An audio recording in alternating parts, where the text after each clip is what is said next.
আসসালামু আলাইকুম। আজকে দেখাবো কিভাবে একদম সহজে এগ রোল বানানো যায়। প্রথমেই রেডিমেড পরোটাকে একটু এপিট-ওপিট ভেজে নিয়েছি। খুব লালচে করে ভাজবো না, যেহেতু ডিম দিয়ে আবার ভাজবো। তারপর আমি যেহেতু 7টা পরোটা করব, 7টা ডিম নিয়েছি।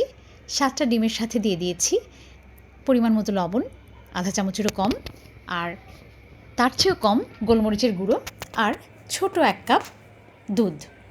দুধটা চাইলে আপনি স্কিপও করতে পারেন, তবে আমার কাছে মনে হয়েছে দুধটা দিলে ভালো লাগবে। তো ডিম, লবণ, গোলমরিচ আর দুধ সব কিছু একসাথে খুব ভালো করে ফেটিয়ে নিয়েছি। তারপর প্যানে খুব অল্প করে তেল দিয়েছি। তেল দিয়ে দিয়েছি ডিম 2 চামচ মতো, মানে প্রত্যেকটা পরোটার সাথে একটা করে ডিম যাবে। তারপর পরোটাকে ভালো মতো প্রেস করে একটু অল্প আঁচে ভেজে নিয়েছি। এভাবে 7টা পরোটাই আমি ভেজে নিয়েছি। তারপর নিয়েছি কুচি করে কাটা পেঁয়াজ, মরিচ, টমেটো, আর চা চামচের 4 চামচ টমেটো সস, আর 1 চামচেরও কম ভিনেগার। ভিনেগারটা এখানে দেখা যাচ্ছে না, একটু ভিনেগার দিয়েছি। চাইলে আপনি ভিনেগারের বদলে লেবুর রসও দিতে পারেন। একটু লবণও দিয়েছি।